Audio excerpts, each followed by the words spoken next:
It was a cold, wet afternoon in June. Near the city of Makurdi, the roads were bad from construction work. There were big, muddy puddles everywhere. An old woman was walking slowly by the road.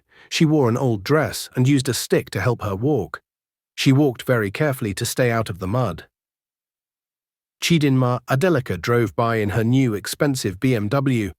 The car was clean and comfortable inside. When she saw the old woman, she got a mean idea. She smiled and pushed the gas pedal. She drove her car right through the biggest puddle next to the old woman. Splash! A huge wave of dirty, smelly water flew up and fell all over the old woman. She was completely soaked. Her clean dress was now brown and muddy. Chidinma stopped her car and laughed loudly. The old woman looked shocked and tried to wipe the mud off her face. Chidinma rolled down her window. "Look at you now," she shouted. "Maybe next time you won't walk where rich people drive." The old woman looked at Chidinma with very sad eyes. She didn't say anything, but tears ran down her dirty face. Chidinma laughed even more. "This is what happens when poor people don't know their place," she said. She took out her phone and made a video of the wet, sad old woman. "My friends will think this is so funny," she said to herself. A few other people saw what happened, but they were afraid to say anything. They knew Chidinma's family, the Adelekes, were very powerful, so they looked away and stayed quiet. The old woman slowly picked up her walking stick from the mud. She gave Chidinma one last sad look, then she turned and walked away without a word. Chidinma just shrugged and drove off, already thinking about how she would tell the story to her friends. While driving, she called her friend Funke. "Funky, you won't believe what I just did," she said, laughing. "I splashed a dirty old woman with mud. She looked so stupid." Funky laughed too. "Chidinma, that's mean," she said, but she didn't sound serious. "Mean? It was funny," Chidinma said. "Poor people need to learn their lesson." She spent the rest of the day shopping with her friends. She showed them the video of the old woman, and they all laughed hard. That evening, she went home to her family's giant mansion.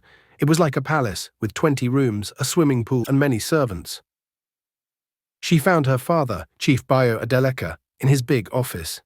He was a very powerful man who was always sure of himself.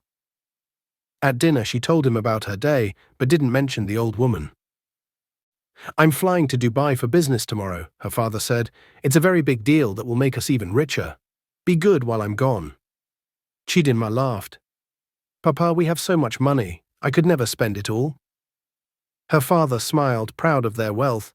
They felt safe and powerful in their big house, far away from the dirty world outside. The next morning, Chidinma's phone rang. It was her father. His voice sounded scared, which was very unusual. "Chidinma, wake up! Turn on the news right now!" he yelled. "Channel 7, now!" Then he hung up. Scared and confused, Chidinma turned on the TV. The news was on, and a headline shocked her. Breaking news: Chief Adeleke's business empire collapses. Billionaire loses everything. The news reporter explained, Chief Bayo Adeleka has lost all his money in a huge scam. He gave all his money to a company in Dubai that has now disappeared. Chidinma's hands shook.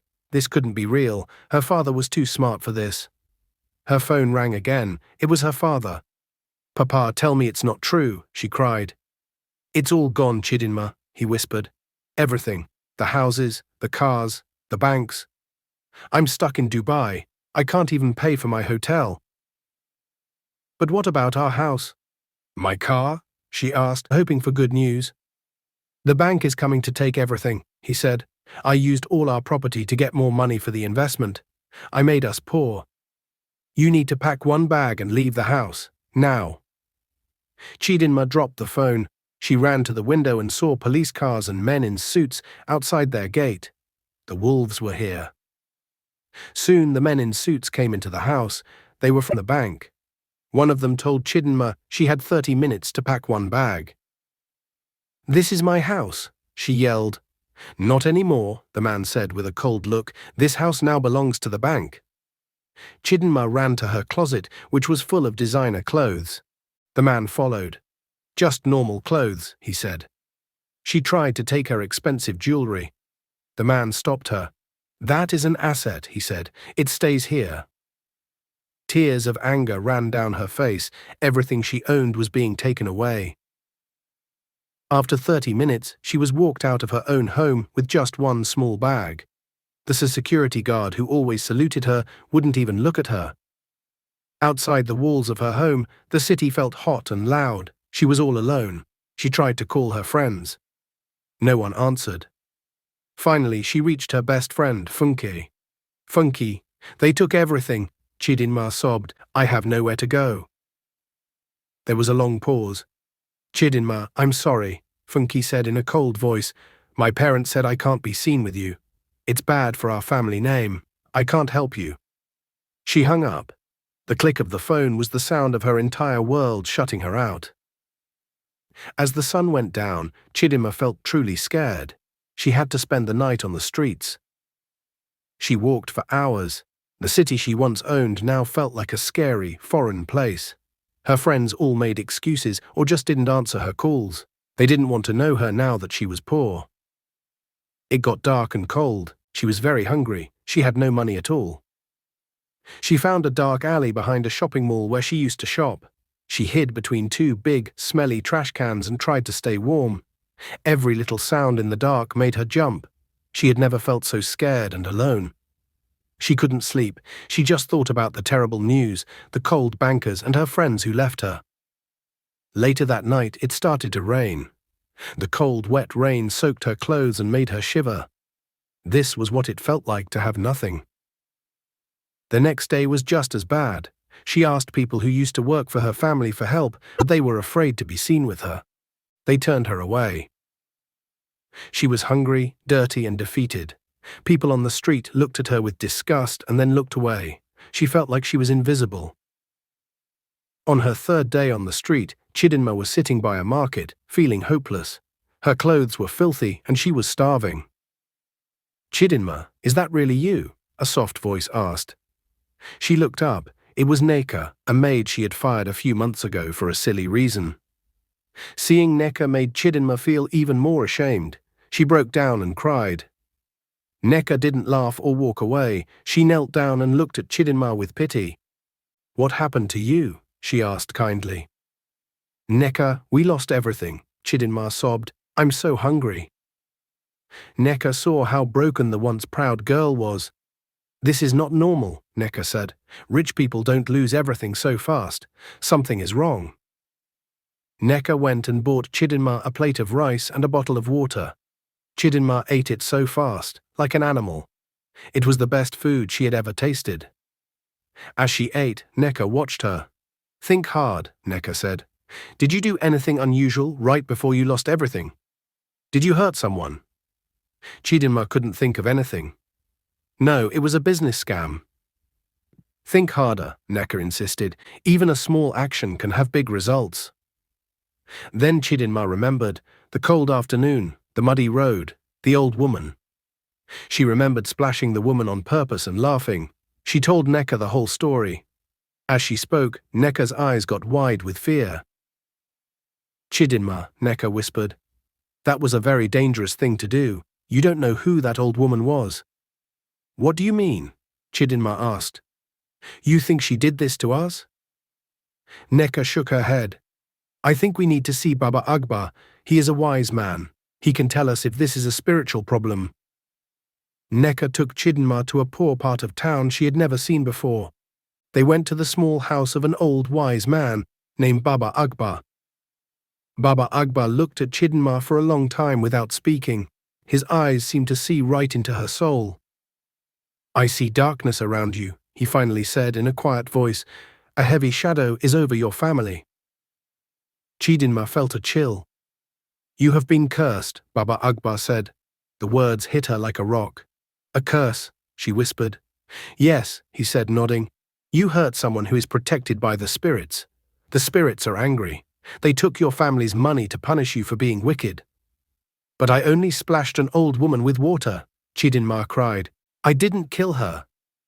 Baba Akbar's eyes narrowed. Sometimes the worst sins are not killing, he said. It is how we treat the weak. That old woman was not just anyone. You did not just make her dirty, you insulted her spirit. Chidinma felt sick. This sounded like a crazy story, but what else could explain how her life had been destroyed so fast? Can you remove the curse? Neka asked. Baba Akbar shook his head. I cannot, he said.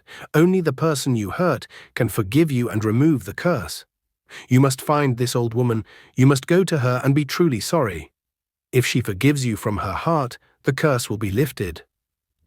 A small bit of hope appeared in Chidinma's heart. It was a chance to fix everything. I'll find her, Chidinma said, full of new energy.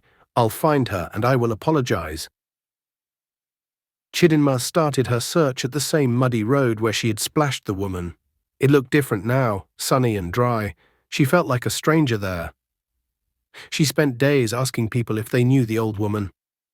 I'm looking for an old woman with a walking stick, she would say. But because she looked poor and dirty, most people just ignored her. They didn't want to talk to a beggar. It was a painful lesson. She had made the old woman feel invisible, and now she was invisible too. She started to lose hope. The city was too big. Maybe she would be stuck like this forever. One day she asked a man about the incident. Did you see a white car splash an old woman here? Yes, I saw that, the man said, looking angry. It was a wicked thing to do. Why are you asking? I need to find her. To help her, Chidinma mumbled. The man sneered. Help her now? Where was the help when the rich girl was laughing? He turned his back on her. The shame burned inside her. Her mean joke had been public, and now her search for forgiveness was public too. She sat by the road and cried, feeling like all hope was gone. Just when she was about to give up, a young man selling newspapers walked up to her. His name was Takimbi. Are you still looking for that old woman? He asked. Yes, she said, surprised. Do you know her? Maybe, he said. There is an old woman named Mama Ini, who lives in a poor area called Wadata. She walks this way to the market. People say she is very kind. The name felt right. Can you take me there? Chidinma begged. I will pay you when I can. Takimbi looked at her desperate face and agreed to help. They took a bus to Wadata. Chidinma had never seen a place so poor. The houses were small and made of mud, and the streets were narrow and dirty. She felt terrible thinking that the kind old woman lived here and had to walk so far every day. Takimbi asked people for Mama Ine's house. Everyone knew her and pointed the way. Finally, they found her small house, but there was a crowd of people outside. Some women were crying softly. The men were talking in sad, quiet voices. A feeling of sadness was all around. What's happening? Takimbi asked one of the women. The woman looked up, her eyes red. Mama Ine died last night, she said sadly. She was a good woman. She always helped everyone. The words hit Chidinma like a punch. Dead. The word repeated in her head. It couldn't be true. She was so close. Dead, she whispered. She's dead?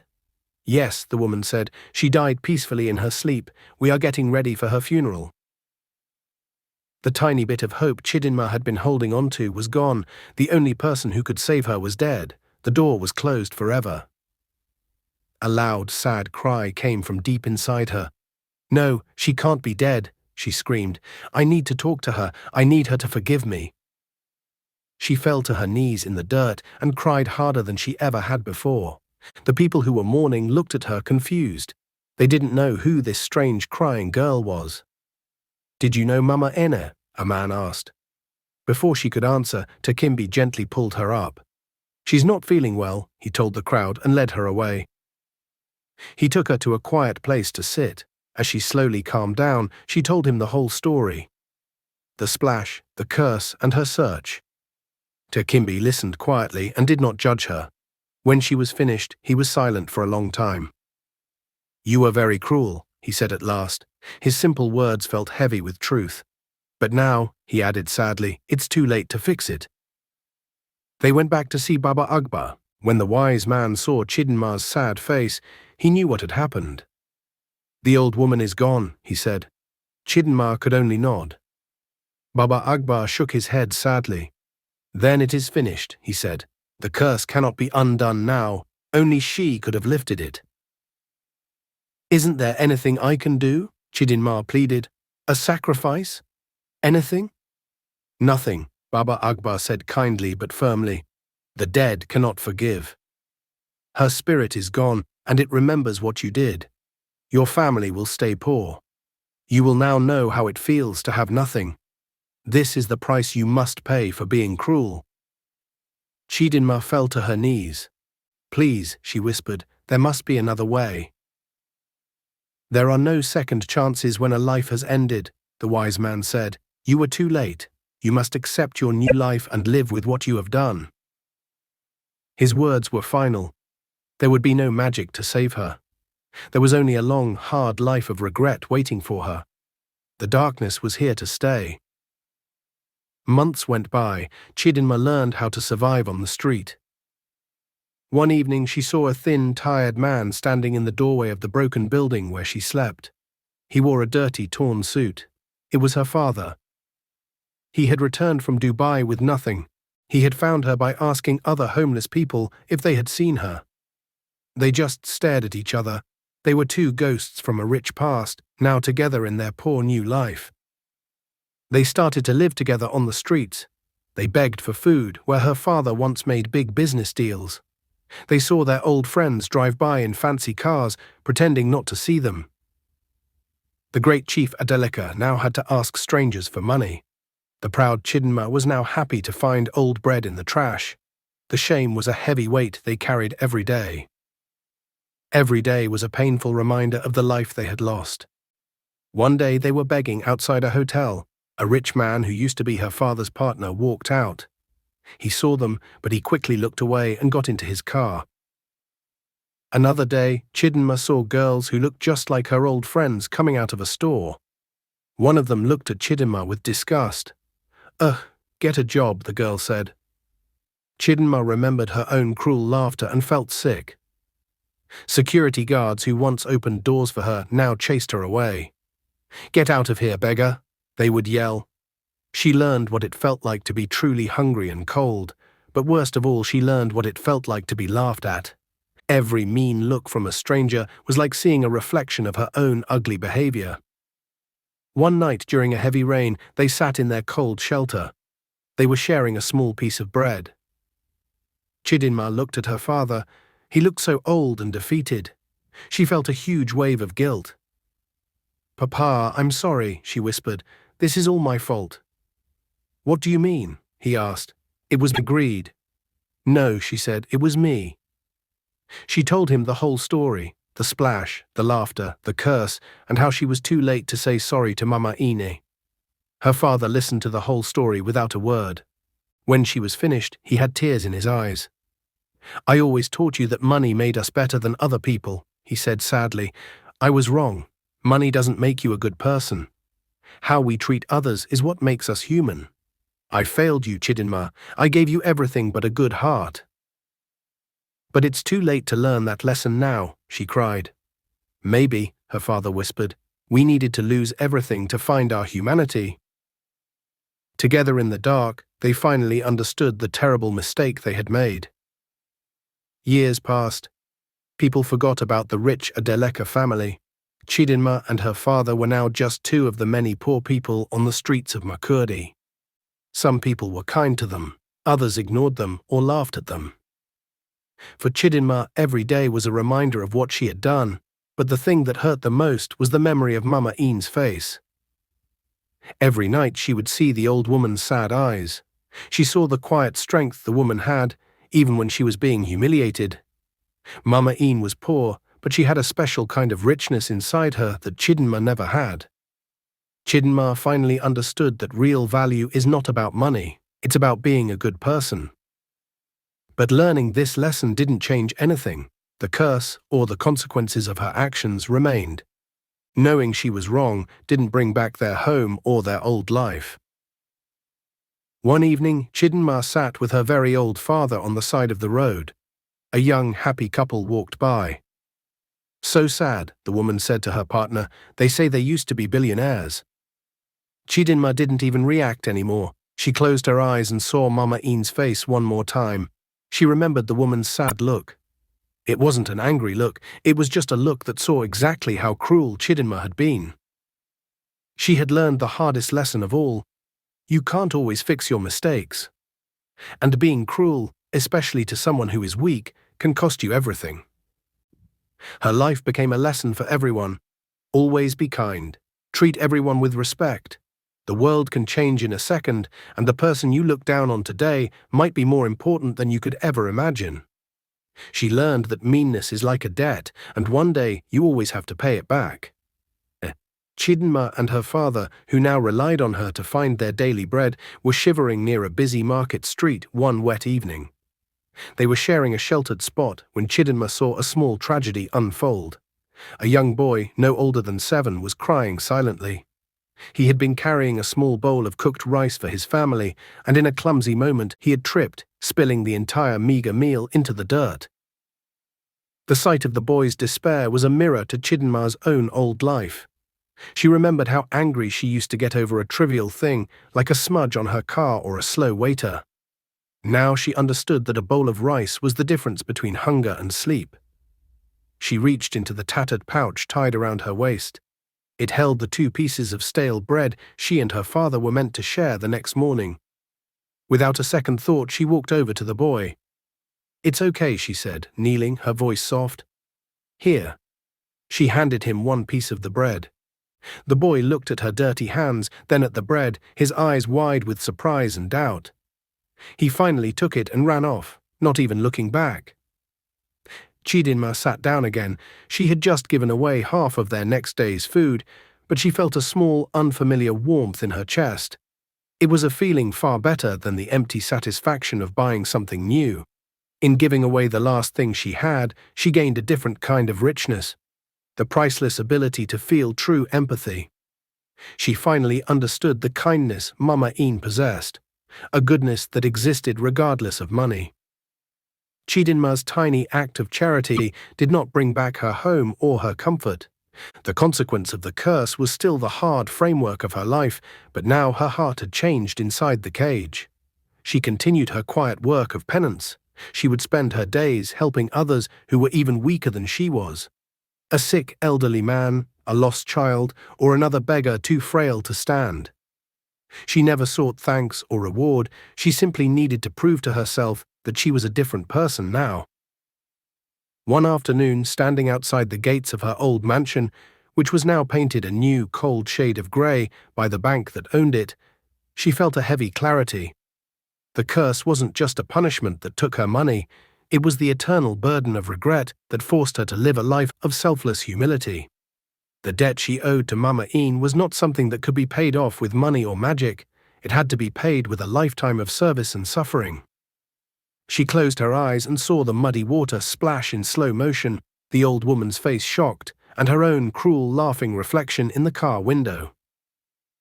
She opened her eyes, seeing only the high, indifferent wall of the mansion. Her old life was gone forever. Chidinma knew she would never again be rich in gold, but she had become rich in the only thing that mattered: a good, broken, and deeply sorry heart.